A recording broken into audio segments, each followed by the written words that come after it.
Bonsoir à tous, il est 20h en Guinée, vous êtes sur Kavi TV et vous avez raison, les titres. Badra Koné, premier vice-maire de la mairie de Matam, a officiellement démissionné de son poste ce jeudi après 5 ans de gestion. Il n'est plus membre de la municipalité. Sa décision a été officiellement annoncée au cours d'une conférence de presse. En acte vivement salué par les citoyens de Matam, les détails à suivre.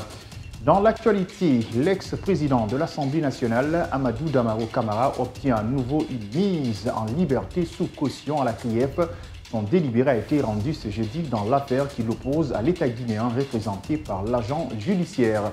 PlayStation aux jeux vidéo à Conakry, c'est le quotidien de plusieurs jeunes qui trouvent du plaisir à l'image du football et les films. Ils sont nombreux qui admirent ces lieux de fréquentation pour se divertir. C'est devenu une sorte d'entreprise pour les créateurs des salles jeux. Éléments de réponse, c'est dans ce journal.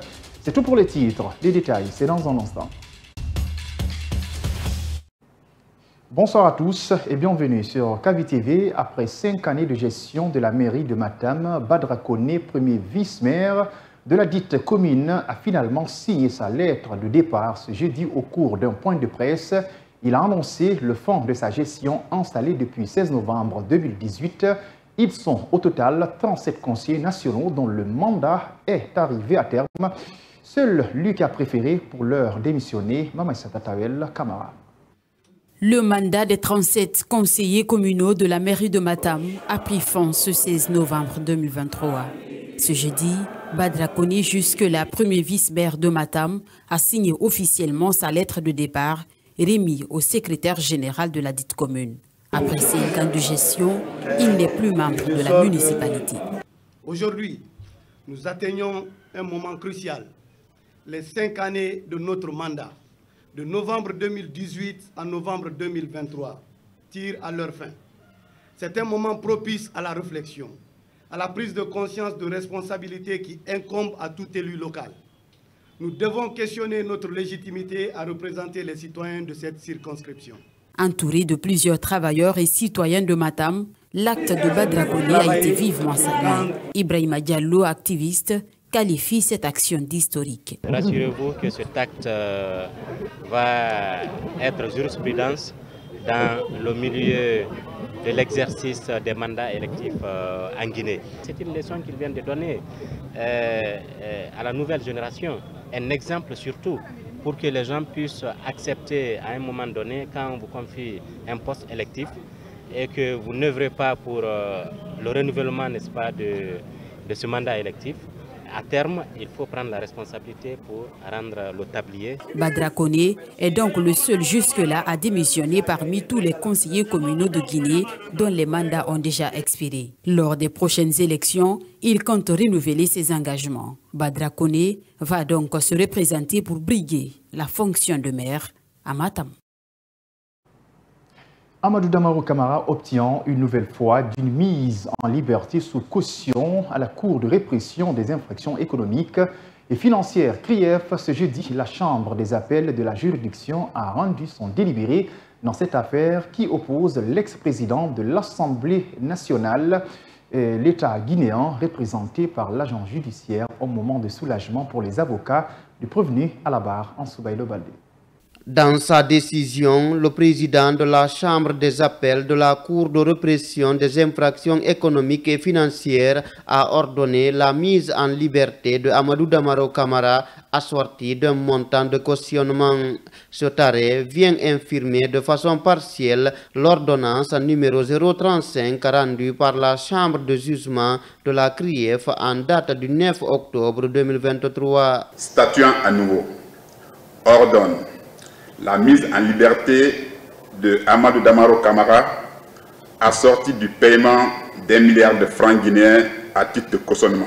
Après la décision, c'est un ouf de soulagement chez les avocats de l'ex-président de l'Assemblée nationale, Amadou Damaro Camara. Insatisfait pour sa part, le procureur spécial près la Cour de répression des infractions économiques et financières CRIEF a immédiatement déclaré son pourvoi en cassation contre la décision rendue. Oui, c'est une délivrance dans la mesure où la liberté n'a pas de prix. Et vous vous souviendrez que l'honorable Amadou Damaro Camara a fait 19 mois en détention. Et si aujourd'hui la justice décide de l'élargir en lui accordant la liberté, et pour nous c'est une délivrance. C'est son droit de se pourvoir en cassation, mais ce qu'il devrait faire, c'est d'attendre son bureau pour pouvoir formaliser ce pourvoi. Ce n'est pas l'audience publique que l'on doit déclarer son pourvoi. Son pourvoi n'a aucun effet sur la liberté de M. Amadou Damaro Camara. Aucun effet. Détenu en prison depuis le 27 avril 2022, Amadou Damaro Camara devrait recouvrer sa liberté après la sentence de la Chambre des appels de la Cour de répression des infractions économiques et financières. Il est poursuivi pour des faits de corruption dans le secteur public et privé, détournement des deniers publics, enrichissement illicite, entre autres. Restons à la Criève pour dire que Oyegui Lavogui a lui aussi bénéficié d'une autorisation d'aller se soigner par la chambre de jugement de la juridiction. L'ancien ministre de l'Environnement, des Eaux et Forêts est sous mandat de dépôt depuis le 30 mai 2022 pour corruption, détournement des deniers publics et autres. Son avocat, Maître Salifou Béavogui, a salué l'acte de la Criève. Il est au micro dans Soubaïlo Baldé. D'abord, je commence par souhaiter meilleure santé à M. Oyegui Lavogui, qui est très malade, il faut le reconnaître. Il garde le lit actuellement. Il est à l'hôpital Niasdine. Le diagnostic a été posé, les examens ont été faits, les résultats sont remontés à qui de droit. Si après tout, les magistrats qui jugent son affaire ont décidé de son évacuation à l'étranger pour se traiter, je ne peux que me réjouir. Je ne peux que remercier les magistrats qui ont agi ainsi. Ce qui prouve aussi que quelque part, la justice a un visage humain, a un visage social. Aujourd'hui, M. Oye, il est certes dans les poursuites, mais il ne peut se défendre que lorsqu'il est en bonne santé. Et si les juges ont accepté, après avoir examiné son état, après s'être rendu à son chevet, par un déplacement soutenu, et regarder de visu son état de santé, les documents médicaux, et ont abouti à ces résultats, je souhaite simplement que la cadence soit accélérée, que dans les 48 heures qui suivent, qu'il puisse être avec le médecin spécialisé à l'extérieur pour qu'il puisse se traiter et nous revenir. Dans l'actualité, Kadiatou Kaba, élu secrétaire général du nouveau bureau exécutif du syndicat libre des enseignants et chercheurs de Guinée, SLEC, choisi par la majorité des membres statutaires de la structure syndicale présent lors de la clôture du 7e congrès électif du SLEG, la nouvelle générale se dit prête à œuvrer dans le cadre de l'unification des enseignants. Mariam Aboubali. C'est sans surprise que Kadiatouba a été réélu secrétaire général du syndicat libre des enseignants et chercheurs de Guinée. Sa réélection fait suite à la tenue du 7e congrès de la structure syndicale à Conakry ce jeudi 16 novembre 2023. Elle a été choisie à l'unanimité par l'ensemble des membres statutaires et électeurs présents à la rencontre. Kadiatouba va donc briguer son second mandat à la tête du SLEG pour 5 ans. Pour la nouvelle élue, son élection vient mettre fin à plusieurs années de conflits au sein du syndicat libre des enseignants et chercheurs de Guinée. Quand j'ai été sollicité pour le règlement de cette crise profonde, j'ai tressailli de joie de voir cet immense engouement qu'il y a 30 ans renaître de ses cendres et reprendre sa place dans les cœurs de toutes les enseignantes et enseignants de Guinée, mettant ainsi toute notre corporation dans l'obligation de venir se réconcilier à travers les présentes assises. Après le vote, Kadiatouba a été conduite au siège du SLEG où les serrures des portes ont été défoncées pour son installation. Un bureau qui était jusque-là occupé par Aboubakar Souma. C'est donc une victoire, estime Saleno, secrétaire adjoint du SLEG de Kadiatouba. Franchement, c'est un sentiment de joie, de satisfaction, de paix. Je suis très heureux, je suis très satisfait et très content. Parce qu'elle a été élue face à un mouvement très serré, une élection très serrée entre les congressistes.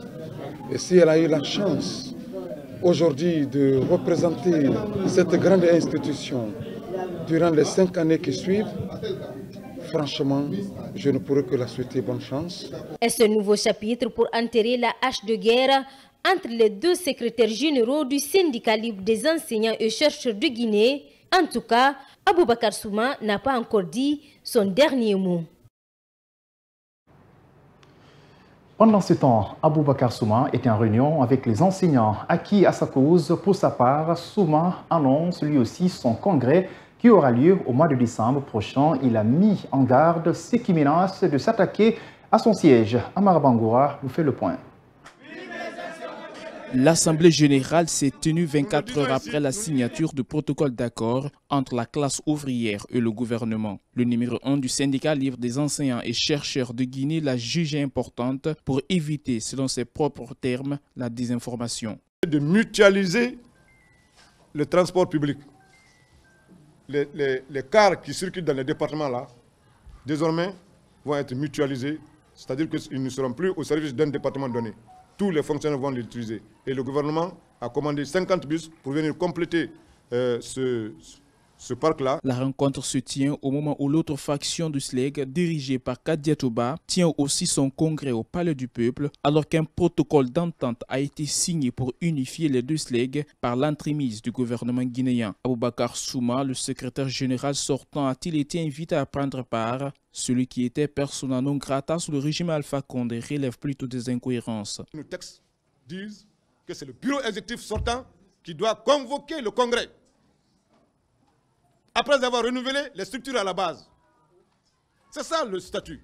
Donc personne de moi ne peut me dire que je ne veux pas d'unification, je dois aller là-bas. Ce n'est pas le congrès du SLEG, c'est le congrès du SLEG de Kadia Touba. Cas des anciens contractuels de Conakry, Aboubacar Souma dit avoir mené assez d'efforts pour faire accepter leur liste. Des efforts qui ont été salis par l'insertion des milliers de fictifs. Pour lui, les responsables ne sont pas ailleurs. C'est eux qui ont inséré les gens. Les Assine Mabinti, ils ont inséré beaucoup, n'est-ce pas? Et Pépé, ils ont inséré les rangs, et ils ont inséré, n'est-ce pas? Ils ont mis beaucoup de fictifs pour aller payer, n'est-ce pas, l'entreprise, prendre l'argent de ceux-ci-là. Selon le secrétaire général, le local abritant le siège social de sa structure syndicale est menacé d'attaque par le camp de Kadia Touba. Il attire ainsi l'attention des autorités sur cette menace pour minimiser l'irréparable. Malgré leur arrêté, les salles de jeu sont encore présentes dans certains quartiers de Conakry. C'est le cas à Yimbayar où Mohamed Sissoko est gérant d'une salle de jeu PlayStation. Selon lui, les jeunes ne manquent pas de venir pour se divertir. Malgré les difficultés qu'ils rencontrent, il arrive tout de même à joindre les deux bouts. Ibrahim Alassane Camara est allé à sa rencontre. Suivez son reportage. À longueur de journée, des jeunes adolescents fréquentent ces salles de jeu pendant des moments de récréation. Les prix des matchs varient entre 1000 francs à 2500 selon les différentes versions de PS. Depuis l'ouverture des classes, le taux de fréquentation s'est fortement réduit selon Mohamed Sissoko. Pendant les congés, j'ouvrais ici à une partie de 9h. Et quand il y a eu l'ouverture des classes, j'ouvre ici maintenant à 12h, 13h. Il faut que les enfants sortent de l'école.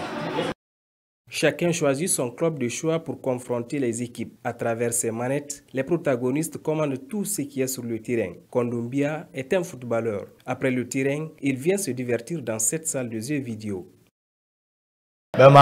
Tu peux te divertir avec ça. Personne ne viendra te déranger. Tu ne te bagarres pas avec quelqu'un. C'est pourquoi nous venons ici pour jouer. Malgré ces difficultés conjoncturelles que rencontre ce gérant, cette activité permet aujourd'hui à plusieurs jeunes de subvenir à leurs besoins quotidiens. Je vous l'annonçais au sommaire, Fodé Mohamed est un jeune motocycliste. Il est membre du centre d'art acrobatique dénommé Keita Fodéba au cirque. Fodé a trouvé sa passion dans la conduite du motocycle J'y arrive, qui est un vélo à une seule roue. Il a été rencontré par Mamadou Tanouba. Fodé Mahmoud est un jeune monocycliste. Son talent, il ne le doit qu'aux entraînements reptés en longueur de journée. Fodé Mahmoud ne se sépare jamais de son vélo à une seule roue depuis son tendre enfance. Les figures, il les enchaîne avec équilibre et précision. Issu d'une famille à faible revenu, cet apprenant au centre d'art acrobatique Keita Fodeba gagne sa vie grâce à son monocycle. Le monocycle, au départ, d'abord, je ne connaissais pas le voyage. Je ne connaissais pas l'argent dans le vélo parce que j'ai grandi avec. Donc, je ne connaissais pas beaucoup, j'avais pas beaucoup d'ambition auparavant qu'aujourd'hui. Mais bien sûr que je suis dans le travail, je connais maintenant c'est quoi le travail, le cirque. Donc, le monocycle, ça me rapporte un peu aujourd'hui. J'ai été premier de Cancan, un incroyable talent, organisé par FOF Communication à Cancan, Djoma. Donc j'ai remporté la compétition là-bas, j'ai été premier. Fodé Mahmoud ne veut pas se limiter que sur le continent africain. Il compte approfondir ses compétences dans le cirque à travers son monocycle pour aller plus loin. Aujourd'hui, mon ambition c'est quoi? C'est de développer plus le talent encore parce que là, vu que je vis dans ça maintenant, je ne connais pas d'autres métiers. Même si oui, je connais d'autres métiers, mais j'ai pris beaucoup de temps pour ce vélo-là. Donc mon ambition aujourd'hui c'est quoi? C'est d'avoir un bon contrat pour survivre dedans et puis avoir aidé le centre d'art acrobatique Keita Fodeba. Fodé Mahmoud est un exemple illustratif de l'expression qui dit que la Guinée est un réservoir de jeunes talents. C'est la fin de cette édition d'information à tous. Merci de l'avoir suivi et bon suite de programme sur KVTV et au revoir.